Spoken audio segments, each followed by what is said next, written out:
ধরেন আপনি মফস্বলের একটি স্কুলে পড়াশোনা করেন, সেখানে আপনি অনেক জনপ্রিয় একজন মেধাবী স্টুডেন্ট হিসেবে। কলেজে ওঠার পর আপনি আপনার সেই মফস্বলের স্কুল থেকে বের হয়ে বড় কোনো শহরের বড় কোনো কলেজের দিকে ভর্তি হলেন। শহরের সেই বড় কলেজটাতে গিয়ে মফস্বলের সেই মেধাবী ছেলেটা বুঝতে শুরু করলো সে এই কলেজের একজন মাঝামাঝি রকমের একজন স্টুডেন্ট। এরপর সে আরও অনেক বেশি চেষ্টা করতে লাগলো এবং সে একসময় সেই কলেজটাতে প্রথম দিকের একজন স্টুডেন্ট হিসেবে নিজেকে প্রতিষ্ঠিত করলো এবং সে সেখান থেকে পাশ করার পর একটা ভালো ইউনিভার্সিটিতে চান্স পেল।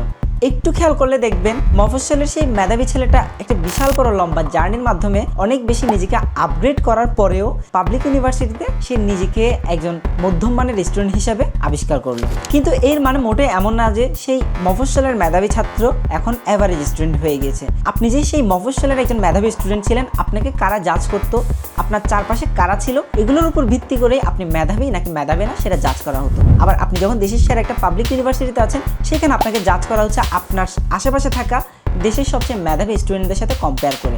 অর্থাৎ চারপাশের এনভায়রনমেন্টের উপরই একজন মানুষের কোয়ালিটি নির্ধারণ করা হয়। আর এই জিনিসটাকে অনেক বেশি সুন্দরভাবে ফুটিয়ে তোলে এবিংহোস ইলিউশন। এই ইলিউশনটা খুবই ইন্টারেস্টিং। আপনি এখানে দুই দিকে দুইটা সেম সাইজের সেম কালারের বৃত্ত দেখবেন, কিন্তু এই দুটো বৃত্তের চারপাশে থাকা অন্যান্য যেসব বৃত্ত তাদের আকার ভিন্ন। তাই আপনি চাইলেও এই বৃত্ত দুইটাকে একই রকম দেখতে পারবেন না। যে বৃত্তের চারপাশে আরও বড় বড় বৃত্ত রয়েছে সেই বৃত্তটাকে অনেক ছোট দেখায়, অন্যদিকে যে বৃত্তের চারপাশে অনেকগুলো ছোট ছোট বৃত্ত রয়েছে সেই বৃত্তটাকে অনেক বড় দেখায়। তাই একই সমান হওয়া সত্ত্বেও আপনি বৃত্ত দুটাকে সেম দেখতে পান না।